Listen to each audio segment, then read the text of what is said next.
Good afternoon, everyone. And welcome to Dissecting TWU, the first event for the Center for Constitutional Studies in this 2018-19 academic year.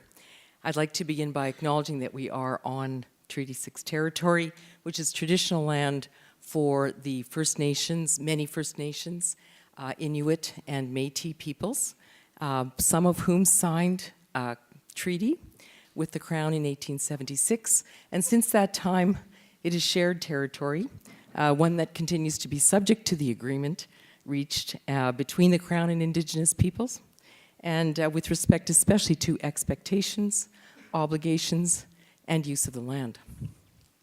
So my name is Pat Parody, and I'm the ED of the Center for Constitutional Studies. The Center, for those of you who don't know, was established some 30 years ago during the very fractious Meech Lake discussions, and the government decided they really thought they could use a constitutional research center. I think, heavens knows, they actually did need one at the time. And notwithstanding the fact that 30 years have passed, the center continues to do research and public education on all things constitutional, and those things, as some of you may have noticed, seem to be on the rise. We've had a very interesting year at the center with pipelines, provincial federal jurisdiction, carbon taxes, and now the notwithstanding clause. In fact, honestly, I don't think I can remember seeing the word constitutional on the front of the National Post. Like, you know, the Constitution rules, supreme law. Anyway, I think we could probably send some of our educational materials to Ontario. Might not be a bad idea. In fact, we do take every opportunity we can to educate the public about the Constitution, which is, of course, what we hope to do today through what promises to be a very compelling discussion about the Supreme Court's decisions regarding Trinity Western University, a proposed Christian law school that required students to sign a code of conduct prohibiting sexual relations outside a heterosexual marriage. So both cases involved decisions of the Law Societies of British Columbia and Ontario, which decided not to approve Trinity Western law schools, essentially because the code of conduct that it required students to sign would have excluded LGBTQ2 students. So every province, for those of you who don't know, has a law society, and so you graduate from law school, but then you have to article and be admitted to the bar of a province, and the law societies are those who set those rules. And so Ontario and British Columbia law societies decided they would not accept students from Trinity Western University. Now, by virtue of that, because the BC Law Society did not approve students from that school, or the proposed school, the BC government didn't allow the school to actually set up. And even if it had, the fact that the Ontario Law Society ruled that it wouldn't accept students was essentially a death knell for the school, because Ontario accepts so many students from across the country. So many people thought that the Supreme Court of Canada would issue a ruling that would show us the way in terms of balancing equality rights and freedom of religion. But the SCC ruling, the Supreme Court of Canada ruling on the BC and Ontario Law Society decisions surprised many. The court upheld both decisions. In other words, it said both decisions were fine to exclude students who would graduate from that law school. And the reasoning of the court focused on the power of the law societies to make the decisions they did. The cases turned on three issues: the purpose of the law societies, freedom of religion, the definition of freedom of religion effectively, and how the law societies balanced freedom of religion and their purpose, essentially. Now, our panelists are going to dissect the reasoning of the Supreme Court of Canada tonight. I don't know if it will be left in shreds as a result of your presentations. In any event, before we begin and before I introduce our speakers, just a few housekeeping matters.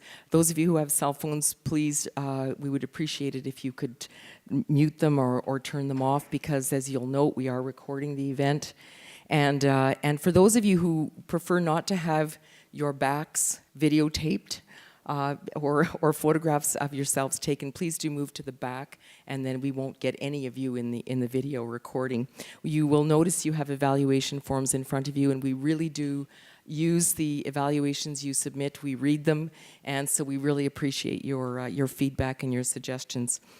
You will notice there are sign-up sheets coming around on some boards, and if you would like to be notified about our events, please do sign up. And they'll be circulated. There's one going here and one here, if you would like that. So our panelists are going to speak for approximately 40 to 45 minutes, and then we'll have about 15 minutes, 10 to 15, where they will engage each other in some questions and dialogue, and then we'll open the floor up to questions from you, and there are mics on either side of the room for that purpose. So, and now to introduce our speakers. So first, I'm going to introduce all three of them, and then they will just go one after the other. Leonid Sirota, who grew up in Montreal and now teaches constitutional law at the Auckland University of Technology Law School in New Zealand. So he's come a long way, only to find snow in Edmonton. Leonid is well known, perhaps one might even say notorious, as the creator and now co-author of Double Aspect, which is a blog on constitutional and administrative law issues. That blog was named the best Canadian law blog in 2014 and was the runner-up in 2015. He's a graduate of McGill Law School, received his JSD from NYU. He's a former clerk of the Federal Court of Canada, where he served as clerk to Danielle Tremblay-Lamer. And his research and teaching focus on constitutional law and theory and related areas such as the law of democracy and judicial power. He's an extremely prolific writer. For those of you who read Double Aspect, you will know this. Speaks at many conferences around the world. And he's going to speak about the applicability of the charter to a private university. And should a law society have been allowed to consider charter values when making its decision. Second, Howie Kislevitz will speak on the Supreme Court's approach to freedom of religion. Howie's an assistant professor at the Faculty of Law, University of Calgary, which means he actually braved the weather and drove up today in the snow. He teaches in the areas of constitutional law, administrative law, and multiculturalism in the law. He completed his common law and civil law degrees at McGill University and went on to serve as clerk to Justice Gilles Letourneau at the Federal Court of Appeal. After some time in private practice at a national law firm in Toronto, he received his LLM and SJD at the University of Toronto's Faculty of Law. He's the recipient of numerous awards, including the Alan Marks Medal for Best Thesis in the University of Toronto's Graduate Law Program, the Shirk Joseph Armand Bombardier Canada Graduate Scholarship, and the University of New Brunswick Faculty of Law Teaching Excellence Award. And third, Jennifer Razzo, who has just joined the Faculty of Law at the University of Alberta as an assistant professor. She teaches constitutional and administrative law, and her research is on the relationship between discretion, data-driven technologies, and administrative law. Previously, she held the prestigious Endeavour Research Fellowship at the University of New South Wales Law School in Australia. She received her SJD from the University of Toronto, and she's an award-winning socio-legal scholar. Her research has been funded by the Social Sciences and Humanities Research Council and recognized by the Canadian Law and Society Association. She won the Best Article Prize in 2018 and the University of Cambridge Richard Hart Prize in 2016. Before she pursued graduate studies, she litigated social welfare, administrative and human rights matters with the City of Toronto's Legal Services Division. Now, Professor Razzo, our brand new professor, will speak about the decisions of the law societies in the Trinity Western University cases and how those decisions ought to have been assessed by the courts. And so I am now very pleased to ask Professor Sirota to begin tonight's panel discussion.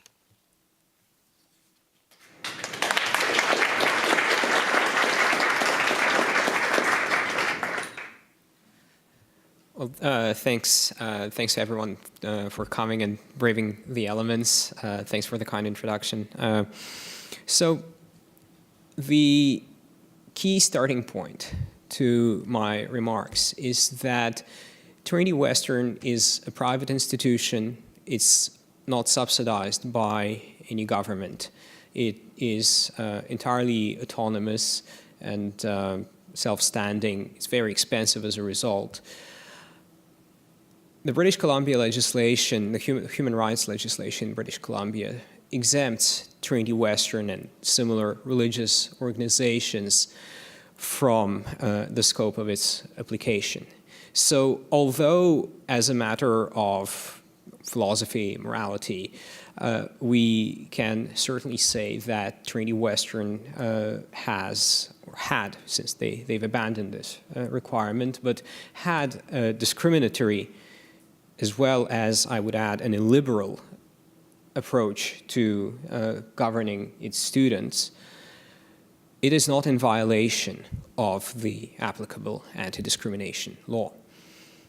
It is also not subject to the Canadian Charter of Rights and Freedoms, which only applies to governments and their instrumentalities. The Charter does apply to law societies, which are state-sponsored cartels, which derive their powers from legislation. The Charter does not apply to Trinity Western. And yet, those cartels, the law societies, decided that they would deny Trinity Western an accreditation which concededly it would otherwise have received. Again, we can wonder whether Trinity Western will be a good school and so on, but it is conceded on all sides for the purposes of litigation that Trinity Western would have, in fact, been giving an adequate legal education to its students. The only reason why it was denied accreditation by the law societies is that it has this discriminatory covenant. Discriminatory, again, as a matter of morality, but not in breach of the applicable human rights statute in British Columbia. And so the question is, can the law societies deny accreditation to an institution that discriminates in the law society's view, but is not in breach of any applicable law, because that law does not, in fact, apply to it?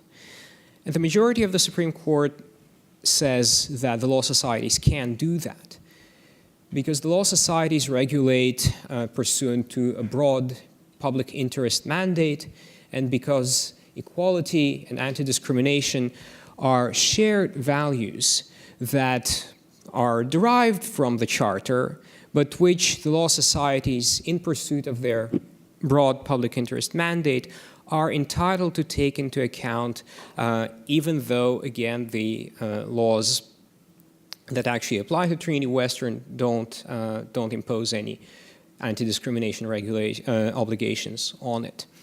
And so the question is this right? The dissent in Trinity Western, there's two judges, thought that the majority got it wrong. They thought that the mandate of the law societies does not extend to effectively an application of the anti-discrimination rules, doesn't extend to an application of Charter values. They say that shared values are not in themselves a reason to regulate. And I think the dissent has the right of it. I think that the majority expands the powers of law societies in a way that is unwarranted and, in fact, unconstitutional. The Charter itself has a provision, Section 31, which says that this Charter does not expand the powers of any legislature or executive body.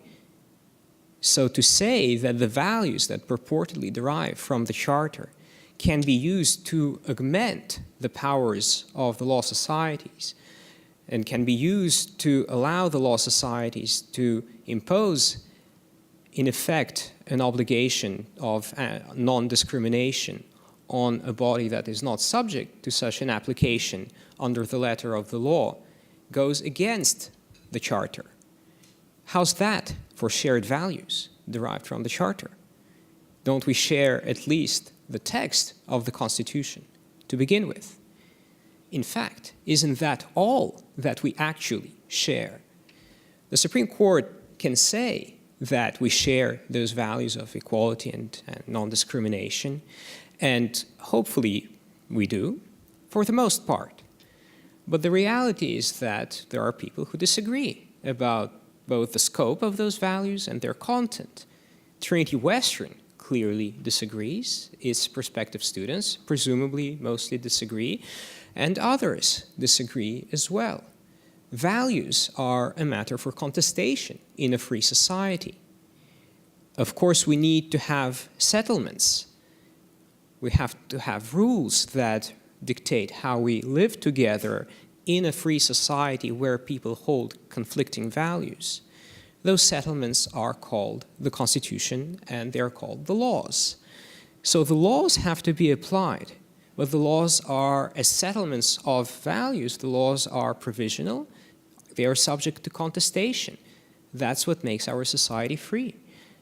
In the less savory dictatorial societies, courts can sanction people because they don't comply with the spirit of the people or with socialist legality or something like that, which is not spelled out in any sort of law, but again, the conscience of the people, of which the judges are presumed to be the repositories, allows those courts to sanction people for things that are not actually violations of any law. I don't think that we want to live in a society like that. I didn't think that we lived in a society like that, where the executive could exercise its powers based on inarticulate values that are not reflected in our laws. The court says that, well, we have these commitments to the public interest, we have these commitments to anti-discrimination, to defending people's rights, and this is all true. But the statutes that say in preambular language, whether it's in actual preambles or in purpose sections, in broad terms, this statute aims to support the regulation of the legal profession in the public interest. All those statutes are actually compromises. An anti-discrimination statute is actually a compromise between equality on the one hand and liberty on the other. It doesn't apply to every conceivable discrimination. It outlaws some forms of discrimination in some particular relationships, commercial relationships for the most part, or economic relationships for the most part, and it leaves other forms of discrimination, including really bad discrimination, untouched. So that's the compromise at which the legislature arrives. Again, it's a provisional settlement of what our conflicting and contested values require for the time being, subject to the statute being changed. The law societies have ignored the settlement that was arrived at in British Columbia. They have ignored the settlement that was arrived at in the kitchen of the Chateau Laurier in 1981, when the charter was finally agreed to. And part of that settlement was that the charter doesn't apply to private institutions. It only binds the government. The law societies, again, subvert these settlements that have been made. They thereby authorize themselves to act without legal authority. And the Supreme Court has upheld this exercise of lawless bureaucratic power for a good cause. But it is an exercise of lawless bureaucratic power, and I submit to you that we should not be happy about a result that we may like, that is reached in a way that undermines the legal framework that assures that we can all live together in a society in which we, in fact, are disagreeing with one another strongly all the time, because that's what it means for a society to be free. Thank you.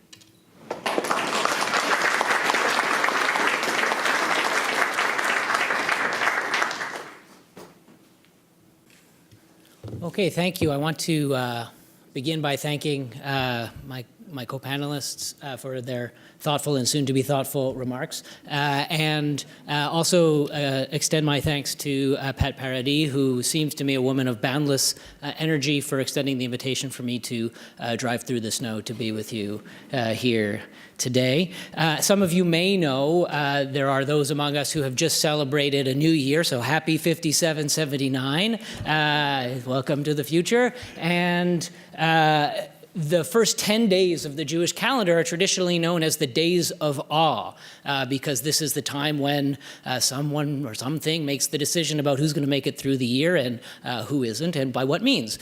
So that's why we are all in awe. And I feel in awe speaking about this case, because as I said to my co-panelists when we were meeting before, I think this is a genuinely difficult case. I think that there are very compelling arguments on more than two sides of this case, and I am somewhat in awe to speak about it as if I might know any better. So instead, I'm taking the title of the panel literally, and I'm planning just to pull it apart to see what the pieces are inside, to dissect the judgment. And what I propose to do is to go through the 4 different judgments, which each one presents a different view of freedom of religion, and to maybe offer some reflection on how that is consistent or inconsistent with the previous case law in this area. So I think we're mostly familiar with the basic facts, and the basic conflict in this case has been articulated as one between freedom of religion. Can this evangelical university have its, everyone admits, religiously inspired code of conduct? No one on any side of the dispute has ever seriously impugned the sincerity of that belief, or if the university has its way, then we end up in a situation where there are seats in law schools in Canada which are inaccessible or not in realistic terms accessible to members of the LGBTQ community, right? So that's the problematic, which I'm sure you're all familiar with. So my focus today is going to be on what the judges said, what the different opinions said about the law of freedom of religion, focusing on that particular aspect of the ruling. So what we have from the majority decision is somewhat surprising in terms of consistency with past doctrine, because we get an approach to freedom of religion that suggests there are varying protections depending on whether the religious practice is obligatory under the religious doctrine or is merely a preferred aspect of religious practice. So those of you who are religious adherents, my guess is that in some aspect of your religious life, you can say, well, there are some things that I must do and some things that make me more religiously fulfilled, more spiritually fulfilled, but if I miss the service that day, then I don't feel like I've violated an obligation. Right? So that's the kind of evaluation that we have from the majority, which I'll suggest to you is not consistent with what the Supreme Court has said before, but we might understand why the majority went in that direction if we think more deeply about the way the doctrine works. The second opinion I'll talk about is the Chief Justice's decision, which is a concurring minority decision that she wrote on her own. Chief Justice McLaughlin, as she then was, says, what we have here is a serious violation of freedom of religion and also freedom of expression and freedom of association. But it is one that we ought to take seriously, but it is an infringement of freedom of religion that is justified by a diversity-affirming policy. The third judgment I'll discuss is that of the dissenting opinions referred to by my colleague, who, like the Chief Justice, find that there's a serious violation, but in their view, pluralism favors the freedom of religion side of the argument winning out in this particular case. And then the most exceptional, I think, considered in contrast to previous jurisdiction, is the concurring minority opinion of Justice Rowe. So in the result, he agrees with the majority, and in the result, he agrees with Chief Justice McLaughlin, but he gets there by a very different route. So Justice Rowe, I think the most recently appointed justice, is that right? Not anymore? Used to be. I guess they all were at one time. So, so Justice, oh, I went backwards. Did I? No, I can't see. Oh, there we go. All right, so Justice Rose says that freedom of religion ought to be understood as an individual right, and I'll unpack a little bit more what he means by that, that it ought to be limited only to those religious practices that are requirements of the religious doctrine, and it does not include the right to coerce others, which is how he ends up characterizing the community covenant at Trinity Western. So, start with the majority decision authored by Justices Abella, Moldaver, Karakatsanis, Wagner, and Gascon. So, one thing to note that many of us who watch what the Supreme Court says and think about freedom of religion more generally were interested in was whether the court would say something about this idea of institutional religious freedom. And what that means is, can a university, rather than an individual, or can some kind of corporate body be the bearer of the right of religious freedom?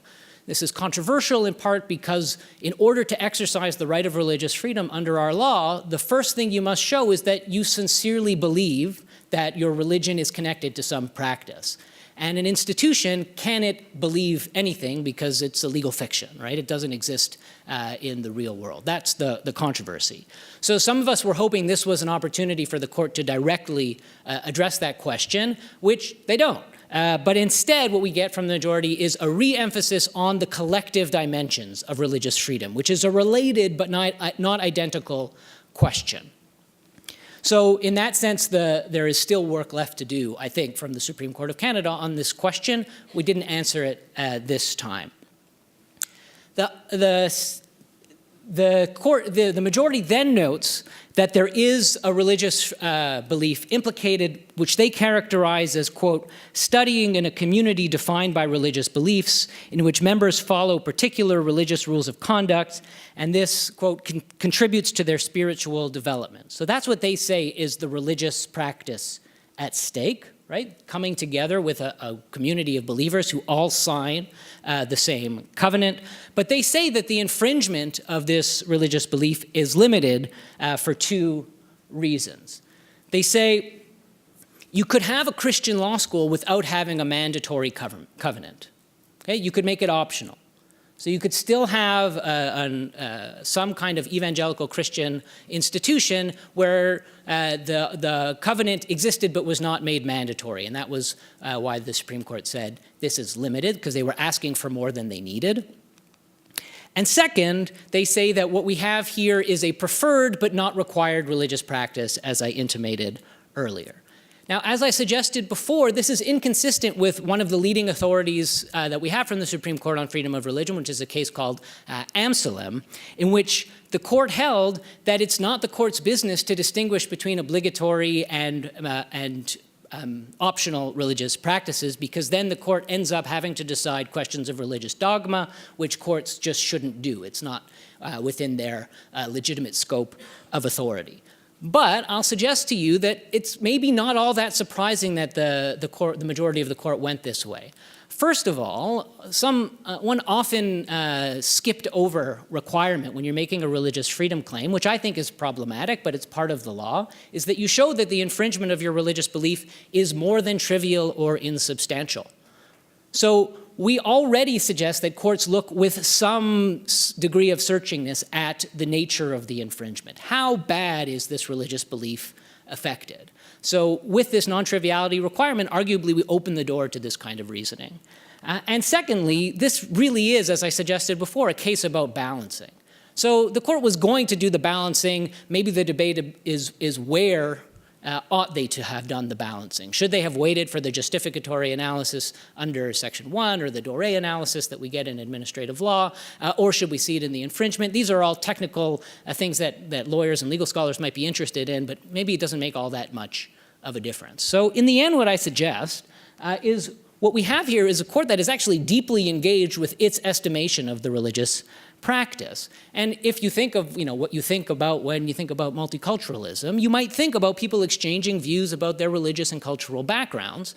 And maybe we think that our public institutions ought to engage in something of the same exchange. And so it's really, in this opinion, putting this question of religion under the microscope. And do we want courts to do this, is the question I'll end on for this opinion. See, I'm starting to run out of time, and I've got three more opinions to discuss. So here we go. Chief Justice McLaughlin. So one thing she takes issue with directly with the majority's reasoning is she says we should not be engaged in analyzing the severity of the infringement when we're talking about the infringement aspect of the analysis. And she says this is not a minor infringement. It is a decision that interferes with a religious practice, and it restricts both expressive and associational rights associated with religion. The ability to say, this is how I want to live my life in community with others. The ability to say, this is the rules of how we associate one with another.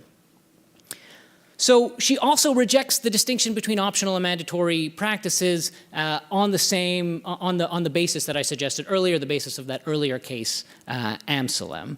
And she disagrees with Justice Rowe, who adopts a compulsion of non-religious believers, so I'll leave that there for a moment. In the end, Chief Justice McLaughlin says that this infringement is justified by two things. One, the imperative of refusing to condone discrimination. So the state would have been sending a message that discrimination against LGBTQ persons is okay. And this imperative justified refusing accreditation for the Law Society, she said. And second, the equality of access to law schools, the point that I touched on earlier, this question of should there be any law school seats in Canada that are inaccessible to people on the basis of one of their personal characteristics. Now I'll move on to the dissent because I think it actually shares most in common with Chief Justice McLaughlin's decision in terms of its reasons on religious freedom. They suggest to Justices Cote and Brown, formerly of this institution, that more is needed from the courts on this question of institutional religious freedom, but they say, well, we're the dissent anyway, so we can't make any law, so we'll just leave it as saying, next time, guys, let's do this thing. They, like Chief Justice McLaughlin, make a tie to freedom of expression and freedom of association. And interestingly, for law nerds, they make a nod to Justice Rand's decision in the 1950s expressing what is an original freedom. So how did courts impose individual rights on legislatures before there was a charter? Justice Rand in the 1950s developed this idea that there are certain freedoms that are inherent in the way we live, inherent in our society of law, and those include freedom of expression and freedom of religion. Like Chief Justice McLaughlin, they reject Justice Rowe's emphasis on religious obligation. Like Chief Justice McLaughlin, they find that there was a severe infringement. And like my colleague, they emphasize that British Columbia's Human Rights Code specifically exempts religious institutions from its scope. So they say if Trinity Western wasn't breaking the law of British Columbia, how can the Law Societies hold it to a different standard? In the end, I think what we have from the dissenting judges is an analysis that says this is simply the cost of freedom, living with ideas that we disagree with. And they have a very different view from Chief Justice McLaughlin about what pluralism requires in this case. For them, pluralism requires respecting freedom of religion. For Chief Justice McLaughlin, pluralism requires, or at least supports, denying accreditation. And finally, I've just elevated him. Finally, Justice Rowe, who takes a much different tack on freedom of religion. He is critical of the way that the right has been conceived, and he effectively says, my words, not his, that our approach to freedom of religion is an inch deep and a mile wide. Now, what do I mean by that? He says it's very easy to get past the infringement stage. It's very easy for a claimant to prove what they need to prove in order to force the government to justify its decision. And he says this is actually a problem for our jurisprudence because what we're doing, and you may disagree with this, what we're doing is we're putting more policy decisions into the hands of courts by doing this. I'm not sure that that's right. But he moves on to say that why we have freedom of religion is really an emphasis on free will and personal choice. And while he recognizes that there are certain communal aspects of religion, we really should understand this as the aggregate of the individual rights of the people who are involved in the community. So it's not our freedom of religion, it's yours and mine and his and hers and theirs, right? Each of us has freedom of religion, and then we come together and we exercise our individual rights together rather than having a collective right. And somehow on this basis, Justice Rowe moves on to say what freedom of religion really protects is those religiously compelled practices, only things that your religion requires of you in your sincere belief, rather than things that make your religious life more fulfilling but are optional. And he also holds that the right of religious freedom does not protect the ability to constrain non-believers, which is, he says, what the covenant does is Trinity Western is in theory open to everyone, but everyone, at least used to be the case, had to sign the covenant in order to be a student or a member of faculty there. He says that if you're going to admit everyone into your institution, what you're really asking for is the ability to require people who don't share your religious beliefs to sign a document saying that they'll live by them. Now, Chief Justice McLaughlin, as I emphasized earlier, really takes Justice Rowe to task on this point. She says, we have a long history of understanding religion in this way, of coming together with shared commitments, and religious communities having these shared commitments as an expression of everybody's religious freedom, rather than understanding them as coercing others. And she seems to think he has it sideways, if not backwards. So those are the four different approaches. As my colleague said, one of the outcomes of the decision was that Trinity Western has now said that it will make the covenant non-mandatory for students, not for faculty and staff, which has prompted some to, at least on Twitter, question the sincerity of the belief in the first place. Now, I think this may be going a few steps too far. I think it's possible to believe that Trinity Western was sincere in its religious belief and has now prioritized having a law school under the conditions that it must to not having a law school without impugning their sincerity. But those are the four approaches. This is where we sit now, and I'll be happy to discuss further in the Q&A.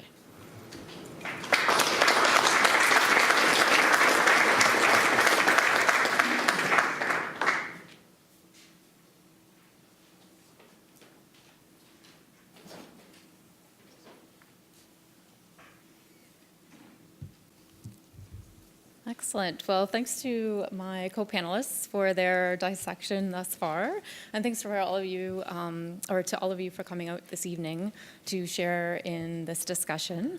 So I'm going to approach the Trinity Western decision from a different perspective. As a socio-legal researcher and one who's interested particularly in administrative law, my interest in the case is in the reasons part of the judgment. And by that, I mean how the court approaches the obligation of the law societies in this case, so the Law Society of British Columbia and the Law Society of Upper Canada, as it then was, to provide some sort of justification for their decision, and particularly when their decision involves charter rights. So my analysis moves from thinking about the law societies and their power and authority to make the decision that they made, to think about the obligation that law societies and other bodies like them, who are made up of benchers in this case, who make decisions by vote, to explain those decisions to outsiders and to their membership, and to those affected by their decisions in particular, especially when those decisions affect important charter rights. So for the Supreme Court of Canada, the court typically reviews the substance of administrative decisions using a reasonableness standard. And when charter rights are at stake in an administrative decision, as they were in this case, the administrative decision maker must show that their decision reflects some sort of a proportionate balancing of the charter rights that are at stake and the statutory objectives that the administrative decision-making body is trying to reach in its decision. And the Supreme Court of Canada has said that this approach is synonymous with reasonableness because a decision that's disproportionate, that disproportionately impacts the charter right is not reasonable. And now this approach has been critiqued by many people as taking, a light approach to charter rights, but that's the state of the law as it is right now. And when thinking about reasonableness, the Supreme Court of Canada often quotes David Deisenhouse in their decisions about reasonableness. And David Deisenhouse has written that reasonable decision-making and the review of courts when they're looking at decisions to determine whether they're reasonable or not should involve deference to administrative decision makers. And in his view, this respectful deference involves a respectful attention to the reasons that were offered or which could have been offered in support of a decision. And this which could be offered section of that quote is something that has been raised many times at the Supreme Court of Canada and by administrative law scholars because it opens the door for potentially no reasons being given and for the court searching around through the record and other materials looking for some sort of justification for a decision. But for David Deisenhouse, his notion of deference as respect and his approach to reasons and reason giving involves a real concern about decisions that impact significant rights. And so while he writes that court could look to the reasons that could be offered, he also focuses on the importance of giving a reasoned justification or justifying something by articulating why you're going to do something as an administrative decision maker that will violate somebody's fundamental rights. So with that in mind, the question then is how should a court ensure that a decision, especially by a body that makes decisions through voting processes, how that decision approaches this obligation to engage in some sort of justified articulation, given that many administrative bodies do engage in decision-making through voting. So today what I'll do is I'll look through the decision-making structures of the law societies that were at issue in the twin decisions of Trinity Western, so both that involving the Law Society of British Columbia, but also the Law Society of Upper Canada as well. Then I will look through the Supreme Court of Canada's analysis, and I'll just focus on the majority and the dissenting opinions. And then I'll offer some closing thoughts about reasons for decision-making in this sort of administrative context. So first, looking at the Law Society of Upper Canada. The decision-making that the Law Society of Upper Canada engaged in involved hearings before the benchers, submissions, and then a vote by the benchers. So the Law Society of Upper Canada has a statutory authority to determine who can be licensed to practice law in Ontario and to set conditions on licenses and including educational requirements that potential licensees should have before they become licensed members of the Law Society. And Trinity Western asked to be accredited, and the Law Society of Upper Canada sought submissions from a wide number of parties. So that included Trinity Western University, a number of different professional representatives, members of the public. They also received legal opinions on the Charter and Human Rights Code implications of licensing Trinity Western. And they also sought an opinion from the Federation of Canadian Law Societies. The matter was debated before the benchers publicly on 2 days, and on one of those days, Trinity Western University made submissions. And after those debates, the benchers voted, and a majority of the benchers voted to not accredit Trinity Western at the end of the second meeting. And like many other bodies that make decisions through voting, no formal reasons were put together to justify why the decision was made. In terms of the Law Society of BC, the process involved in the decision-making was a lot longer, and I'll walk you through that because it's interesting in and of itself. So the Law Society of British Columbia also regulates admissions to its membership through regulating admissions to the bar admission program. So students can't apply to take the bar admission program unless they have come from an accredited university or an accredited law program. But the way that accreditation happens with the Law Society of British Columbia is automatic. So with the Federation of Societies of with the Federation of Law Societies of Canada decides that a law school should be accredited, then it automatically becomes accredited by the Law Society of BC unless that law society passes a majority resolution saying that despite the Canada-wide accreditation, that the Law Society of BC will nonetheless not agree to accredit this particular law school. So this is what it did in this case. But there were a number of stages that took place in its decision-making process, which are quite interesting. So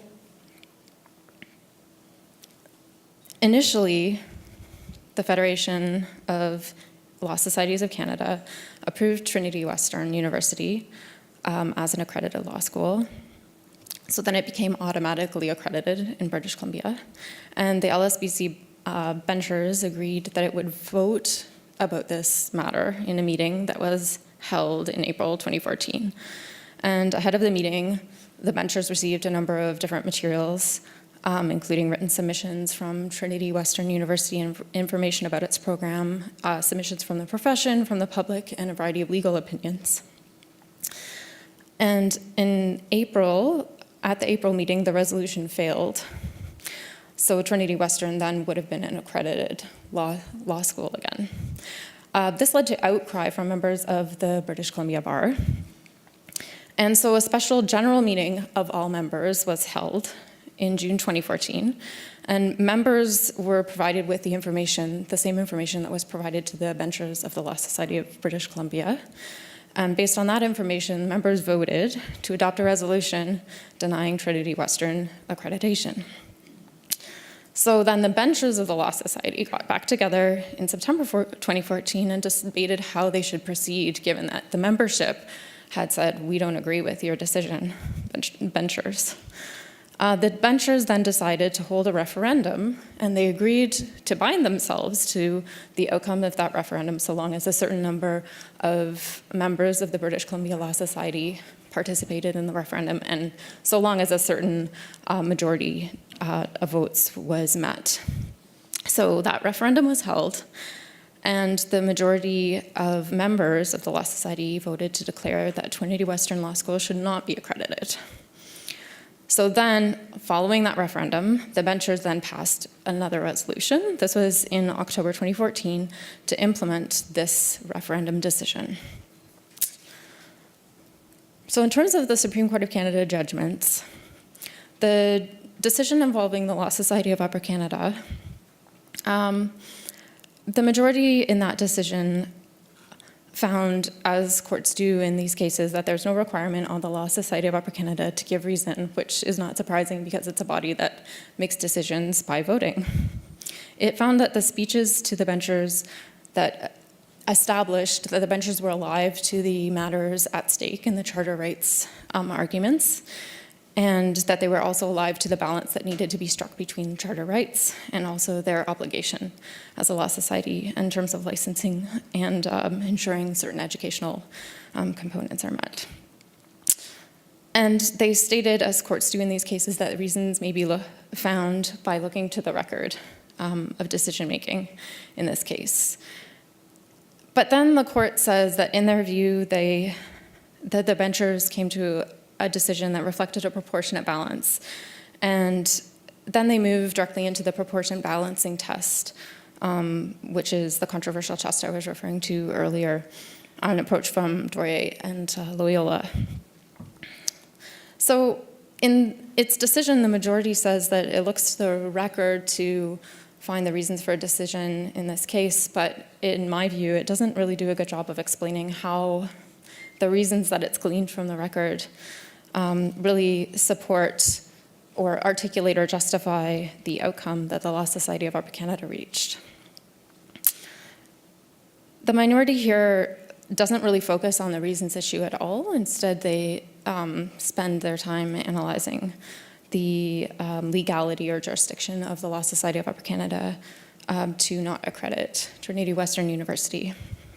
So my concern with this case is really that perhaps the Law Society did do a good job of participating in some sort of a deliberative practice by having these public hearings, taking in quite a volume of evidence, and then engaging in reasoned decision-making. But the Supreme Court of Canada, on the other hand, doesn't really do a good job itself of reasoning through that reasoning practice and explaining why it was sufficient.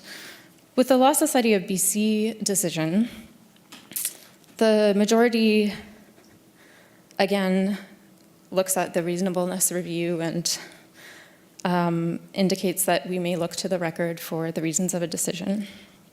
But it also makes some statements about how for a decision to be reasonable, we need to not look at the outcome of the decision, but also the process that was used to reach that decision. And they cite Dunsmuir, noting that a decision must exhibit justification, transparency, and intelligibility in the process that was used to reach it. So here context matters. There's no duty to give formal reasons when a decision is made by elected representatives. And the majority of the court notes that reasonableness respects the responsibility of elected representatives to serve the people who elected them. And to support their decision, here the majority looks to the record, which is really just speeches made to the benchers during the April and September meetings. But these were speeches that were made before the final meeting that was held in October, at which the binding resolution was passed. And then it works through the Dore and Loyola proportionate balancing test, which it describes as a robust test for discerning whether proportionate balance was struck between charter rights and the statutory duty of the decision-making body in this case.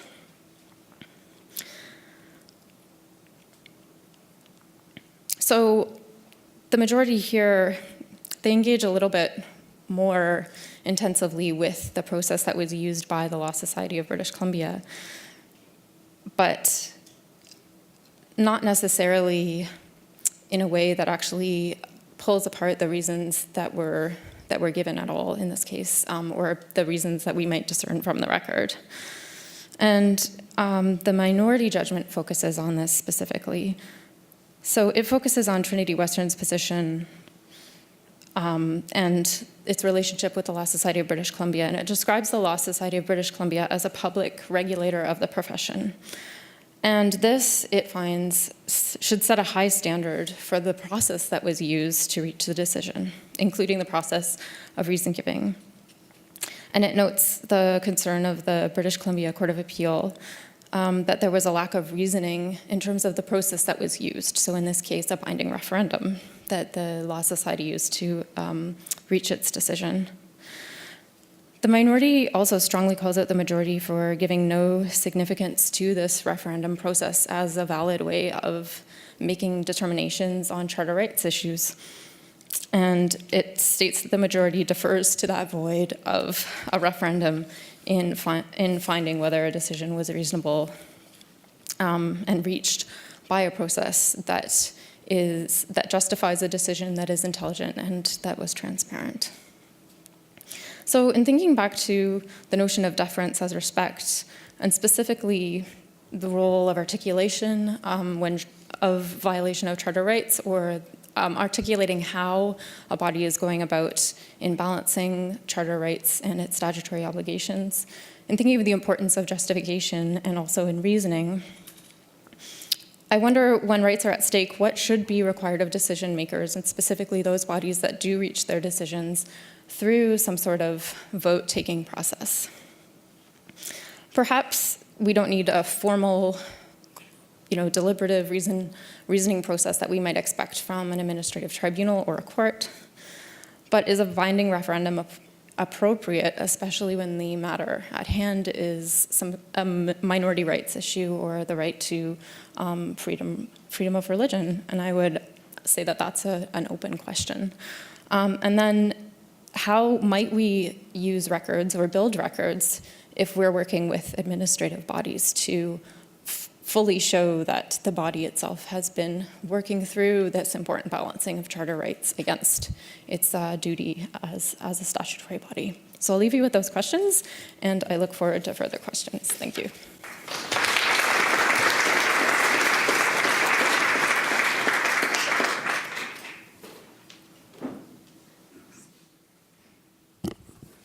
So I've asked the panelists if they would ask each other some questions, just in the event that they are, because they haven't had occasion to hear each other prior to this. And so if you've got some questions for each other, I think we'd be interested in hearing those. Leona, did you want to begin? Sure. So, Professor Kislevitz, I guess I'm wondering, where do you see this going next? Is the Trinity Western decision a one-off where the court had a result in mind and did what it took to get to that result? Or do you think that the approach to freedom of religion has fundamentally changed? And I'll ask my question to Professor Razo right away, give you 2 seconds to think. So I'm wondering, so one way of thinking about the dilemma that you've identified would be something like, if I remember correctly, Justice Rose said, majority voting is just not appropriate when we're dealing with individual rights. And that is clearly wrong, because that's what legislatures do all the time. It can't be right that we cannot take majority decisions about rights. Yes, we have judicial review to control the outcome, but in the first instance, those decisions have to be made by majority vote. So maybe there is a difference between legislatures and administrative bodies or majoritarian bodies that are not legislatures. So maybe you will enlighten us as to what that difference might be. But the other way that appeals to me would be to say, yeah, well, we are going to have majority votes, including by administrative bodies, on questions of rights. It's just that there should be no deference to those decisions because they are majority votes. So I would like to hear your thoughts on that. Thanks for that question, Professor Sirota. So I think some of the commentary has suggested that the United States is in the full throttle of a culture war, and Canada is following behind, as we sometimes do, in more muted terms. Right? That's and the immediate cases that are coming down or working their way up the channels involve questions about participation in or effective referral for medical assistance in dying. So there's a policy of the College of Physicians and Surgeons in Ontario that says if you are a physician and you don't, for religious reasons, you object to participating in medical assistance in dying, you must make effective referral. So we have now a decision of the Divisional Court in Ontario upholding that decision. Frankly, I don't know where it stands, when the Ontario Court of Appeal is going to hear it. I'm sure that it will, and I imagine the parties will eventually seek leave to the Supreme Court of Canada. Now, in that case, while we can characterize it as a kind of a piece with the culture war that we're experiencing, perhaps, we don't have the same array of interests on the other side, right? And the nature of the belief is much less likely to admit of the mandatory preferable distinction, because I think that what you'll see asserted by surgeons is that I am prohibited from making an effective referral. So it's not something I'd prefer not to do, it's just something I can't do by virtue of my religious belief. So if the court wants to side with the College of Physicians and Surgeons, which has developed this policy, they'll have to find another way to do it. The other case that's coming up is the Canada Summer Jobs Grant and the required attestation that the federal government, in order to qualify for the grant, you had to attest, it's been in the news, I'm sure most of you are familiar, you had to attest that the core of your mandate and the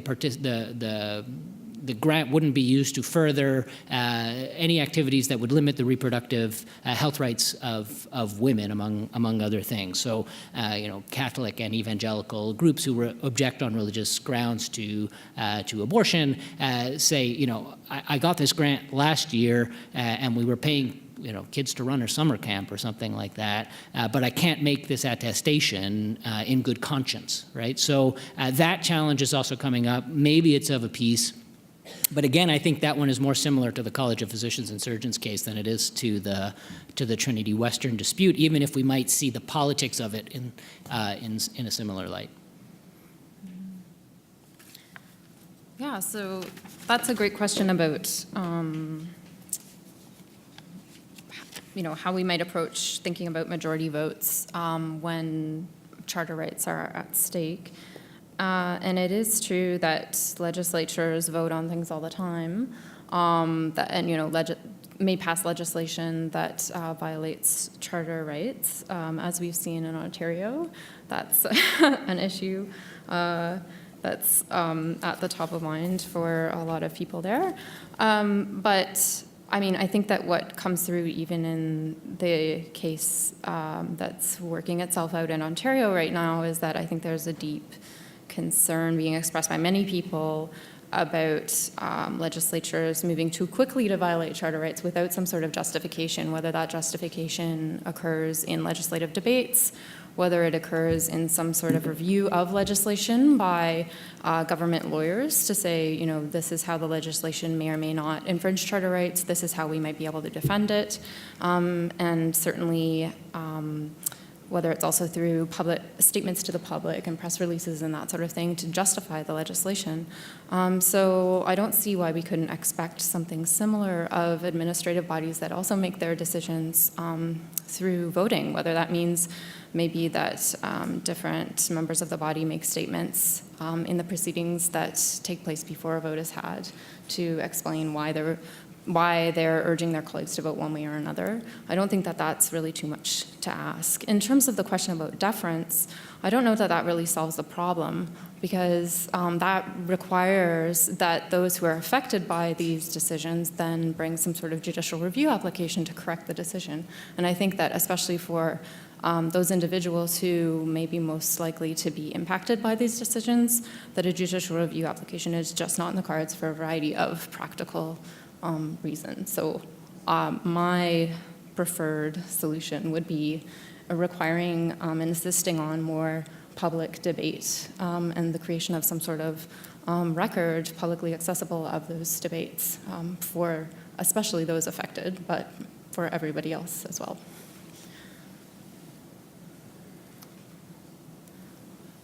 So I had a couple of questions that occurred to me. First, for Professor Sirota, I think you suggested an answer, but maybe I'll ask you to expand on it. Some of your comments focused on the extent of the law societies, as law societies, what their powers are. And the question that occurred to me is, does any body have the power to make this kind of decision? Could a legislature do this, or could the Minister of Education, who's responsible for universities in various ways, and have made this decision because it was initially that minister who gave approval to the law for the law school to go forward. So would it have been within their jurisdiction, or is it just no matter who made it, it's an unjustifiable charter infringement? That was my first question. And my second question is maybe a bit more technical. I was curious about your emphasis on Section 31 of the charter. So that section, as you said, says that this charter doesn't give the government power. So I guess the question that occurred to me is, well, if the charter had never been passed, would the law society or the government have had the power to make this kind of decision?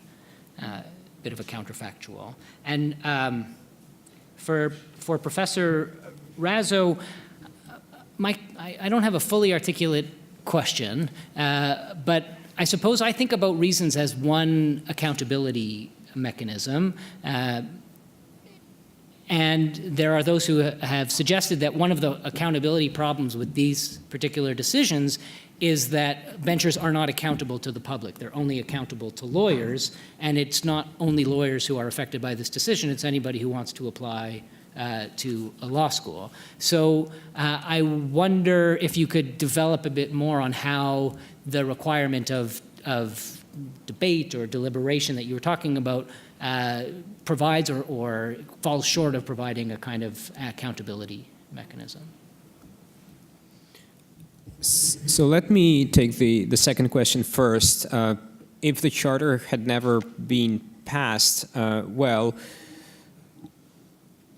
presumably a decision like that could have been made, but it wouldn't have been justified by an appeal to the charter. And that's the really shocking thing to me, is that the charter is appealed to as the warrant for that decision.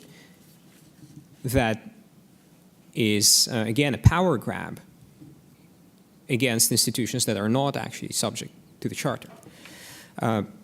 The broader question of whether someone could have made that decision, someone other than the law societies, well, there are two aspects to that. There is the administrative law aspect, which is there a statute other than the respective law society acts in the two provinces? Is there some other statute that gives anyone the power to shut down or prevent the opening of a school that discriminates in one way or another? And I don't have an answer to that because I'd need to look at the statutes. And the other part of that question is the constitutional question, which you addressed. So just for the record, I think the dissent is right. I think the majority is wrong. And the law societies acted unconstitutionally. But that's the charter question that you actually gave the detailed breakdown on. Yeah, the accountability question is a great one. And so debates, I don't think, are the only mechanism by which accountability might be reached for these types of administrative decision-making bodies. These bodies are typically elected by some form of membership. And I would imagine that through a combination of public debates and that membership election procedure, accountability might be reached. But thinking about the broader issue of accountability to the public, I think that's a tricky one, especially for law societies and other professional bodies in particular, because, as you rightly mentioned, they're not elected by a broader public. But that being said, I think in addition to those two mechanisms I've just mentioned, we might think about accountability in terms of advisory boards or other members of the public that sit and participate in discussions with law society benchers and participate in committees on issues like equality and that sort of thing, and that those might be other mechanisms by which accountability in kind of a longer term sense might be held when an elected body kind of goes astray or from what the public might expect of them. So I'm not sure if we want to open up for questions. I have some questions myself, but I can, sure, yeah.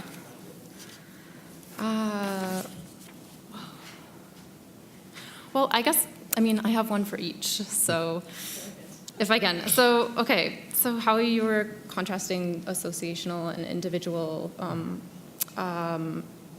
approaches to freedom of religion. And I was just wondering which one, in your view, is more appropriate in a case like Trinity Western. And then for Leonid, I was wondering, you described the charter as representing a settlement, and that you explained that values conflicts are matters for contestation, and that we resolve those contests through laws. But I wonder whether such matters are ever fully resolved. And I think that maybe the Trinity Western case raises that issue, because it certainly seems like this is a matter that will be subject to ongoing debate. So maybe if you could speak to that kind of temporal dimension of values conflicts. So in Trinity Western, it seems to me that the most appropriate lens through which to view the freedom of religion argument is the institutional lens, because it's the institution that's asking to do something. It's seeking accreditation. So it's the party, but we can see that the effects on would-be students of Trinity Western are also involved, right? So there are individual aspects. The remedy, though, flows to the institution. Now, the Supreme Court has kind of done, in a case called Loyola, did a bit of a sleight of hand, where it said, we recognize that there's collective dimensions, but we don't have to decide whether an institution holds a right, because anyone, including institutions, who's the subject of an administrative decision is entitled to a decision that comports with the charter. Now, I think that assumes the answer to the question, right? Because if freedom of religion doesn't apply to the institution, then why should the constitutional answer have to take that into account, right? Why should it have to take the institution's interests into account? Now, why does it matter? In this case, maybe it doesn't matter all that much, right? Whether you think about it from the institution or the individual perspective. But I think if we want to have a coherent answer to the question, it's Trinity Western that wants to open the law school. So one question that arises, well, can it make the claim on its own without anybody else? Now, I've talked a little bit about this question in this room, well, half this room before. And one question that was raised was, well, in the end, does it matter? Is this all just legal theory without answer? And I don't have a complete answer, but maybe one answer to the question is, when an individual puts their name on a lawsuit, they could be subject to cost consequences, right? So for those of you who don't know, when you lose a case, you might be required by the court to pay a portion of the litigation costs of the other side, right? And if you're a litigant, you could be liable, right, to pay that amount. So if what you have are individuals who don't have a lot of money and they have an institution that has some money, it might make sense in those contexts for just the institution to make the claim. In this case, Trinity Western wasn't taking any chances. They included their name, but also the name of Braden Vulcanat, who was a would-be student of Trinity Western. So actually what I said is that the charter or any law is a settlement for the time being. It is subject to contestation, and it is subject to amendment. We forget that, but the Constitution is also not set in stone. It is subject to amendments. So if we think that a Constitution that doesn't apply to private institutions is a bad Constitution, that's what some countries have concluded, we can amend the Charter. And we can say that this applies to private institutions. We can say it applies to individuals and so on. It would be a very different constitution. Would it be better or not? We can debate. But we can change the constitution if we need a different settlement. Now, I don't think that the Supreme Court of Canada is the institution that's authorized to change the Constitution, because the Constitution doesn't say that it is. It says that it can be amended according to certain procedures and doesn't mention litigation to the Supreme Court of Canada as one of those procedures. So the court should apply the Constitution as it was enacted, and if we don't like it, we change it. Sounds so simple, doesn't it? Thank you very much for your thoughtful comments and for your questions of each other and your discussion. Now I'd like to open the floor to questions from the audience. We have a mic on that side of the floor and also over there if you're interested. If you can't make it to a mic, just lift your hands and one of us will bring a mic to you. So does anyone have any questions of any of our panelists? Yes, go ahead. Did you want to just stand up at the mic so we can hear you? Okay, it's okay. He's bringing you the mic up. Thank you. I just have one question. When this ruling came out, what if there was a Liberal government in British Columbia? Would they have used Section 33? Just like Ontario is actually doing it now?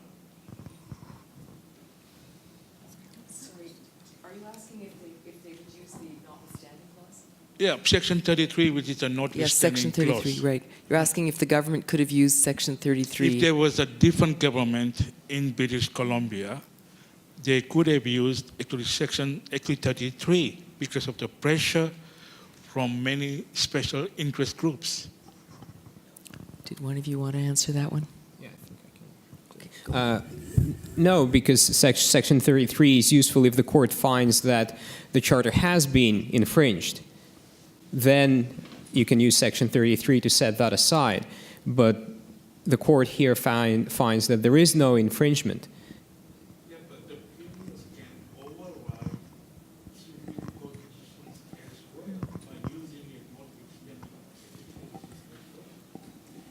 notwithstanding. Actually, you know, I'll speak to you afterwards about how the notwithstanding clause works, because it doesn't quite work that way. So we'll talk after the event. Okay, next. Mr. Sirota, I have a question about your Section 31 argument. As I understand it, you're saying that that it is an overreach for the Law Society to apply charter values in making their decision. But clearly the Law Society is involved in as part of their core mandate in maintaining public confidence in the practice of law. are there any other enumerated set of values they also can't apply? If they, for example, if they had applied the values of the United Nations Code of Human Rights, would that have been acceptable? I suspect I guess I'd need to take another read of the applicable legislation. I'm pretty skeptical that the applicable legislation authorizes the Law Society to apply the Universal Declaration of Human Rights. But again, my Section 31 argument is to a considerable extent about symbolism. It's about the perverse symbolism of taking an instrument that says that it does not grant additional powers to anyone as the foundation of additional powers.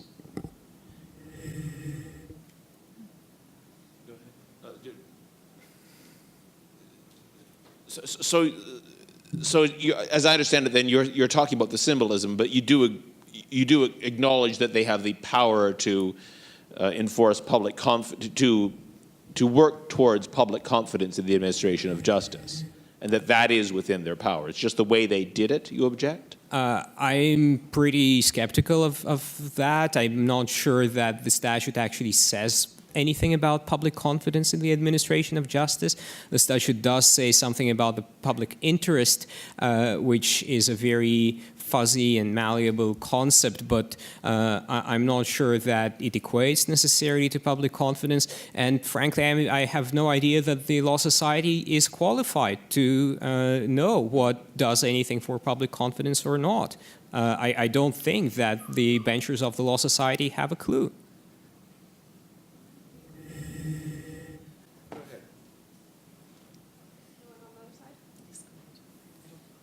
Hi.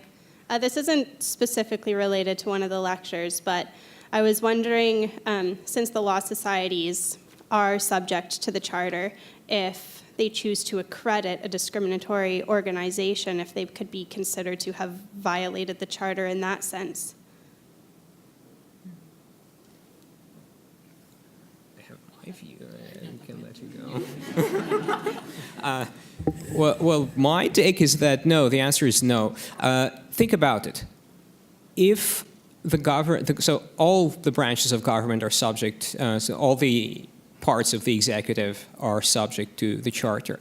If the part of the executive that's responsible for unemployment insurance pays unemployment insurance to a racist, or if some municipality grants a building permit to a homophobe, are they thereby, facilitating those people's and suppose, okay, so let's take some kind of payment, whether it's unemployment insurance or whatever other payment there might be, and it's given to a person who we can predict is going to use a portion of that money to take out ads in the newspaper or something, or buy a computer and write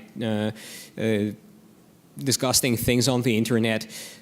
Is the government thereby infringing the charter? That cannot be right in a free society, again, because that would condition any interaction that we have with the government, which is pretty all-encompassing when you think about the fact that the government controls something close to half of the economy. Every interaction to the government would be subject to a sort of implicit license based on whether your views comport with the charter. That would be the end of a free society in this country. Hello. We have one more question. Go ahead. A number of Catholic organizations sought intervenor status in the Supreme Court decision, and including the Canadian Conference of Catholic Bishops, the Alberta Catholic School Trustees Association. So I'm wondering what the implications are of this decision on those Catholicity clauses that Catholic teachers have to sign in order to get a continuous contract with school boards. So just, you had talked a little bit about where do we go from here, and I'm just wondering what your opinion is of, the impact that this decision would have on such basically covenant declarations in a Catholic context. So that's a really good question, and there is some case law on that question, particularly in British Columbia. So there was a case called Stewart and Caldwell, I think in the 90s, maybe the early 2000s, about specifically that. So could a Catholic school, I think in the case, could a Catholic school fire a teacher because they got divorced after they had signed one of those Catholicity covenants in their term of employment? And the answer in the Supreme Court of Canada was yes. Right, the Catholic school, even though in British Columbia there are no constitutionally mandated Catholic schools, as there are in some other parts of the country, the Supreme Court in part pointed to the clause of the Human Rights Code that Professor Sirota alluded to earlier to say, our Human Rights Code specifically exempts religious institutions from its application, and we must understand the right of freedom of religion to include the right of religious education and model setting by living out the values of that and the practices of that particular religious group. So there is already Supreme Court of Canada precedent on that, but you might be saying, well, wasn't there already Supreme Court of Canada precedent on Trinity Western University with the College of Teachers? And of course, you'd be right. I think the arguments were pitched quite differently this time in the Trinity Western case as compared to the earlier Trinity Western case, so we had a bit of a different set of circumstances. But I think you're right to raise the question. And there are those who say Trinity Western's holding effectively means that we can't have Christian institutions of education the way we used to under the law in Canada. I think it remains to be seen. My gut tells me that it depends on the nature of the school. Is it an accept all comers kind of school that whether it receives public funding of any kind that's going to impact? Is it a constitutionally required school like we have in Ontario or in other parts of the country? So I think all of those factors would come in, but this will certainly be a precedent in the hands of someone who wants to say Catholic school boards have to hire teachers who don't agree to sign a Catholicity covenant or who sign it and then break it. Okay, well, thank you very much. I really do think that we have seen this decision of the Supreme Court of Canada dissected. And I would like to thank you all for your very interesting and different points of view on the decision. I mean, clearly what's happened is we have a Supreme Court, in this case, very split, very many decisions, points of view, different ways of approaching these very fundamental questions in our society. So I think the point is it remains to be seen. This isn't the end of the road, can't be, because of what we saw in the decision and how it left us all somewhat hanging. So anyway, I want to thank you all very much. I have a little something for you. Little? It's actually little, but the bags were big. Thanks. Wait, are they like personalized? Yes, they're all Your name. personalized. Yes, sorry. They're personalized. There you go. And I know we're at time. We've got to go, but I want to thank the audience for coming out and for your questions and your interest and your engagement. I'd also like to thank Surma Das, who is our Public Legal Education Coordinator, for all of her organizational work with respect to the event, and our students, Lana Borenstein and Alex Peters, for their organizational help as well. And lastly, for our trusty videotapers, Larry and Angus, who are always good at keeping us, keeping the sound up and everything else. So thank you very much. So, à la prochaine. Thank you.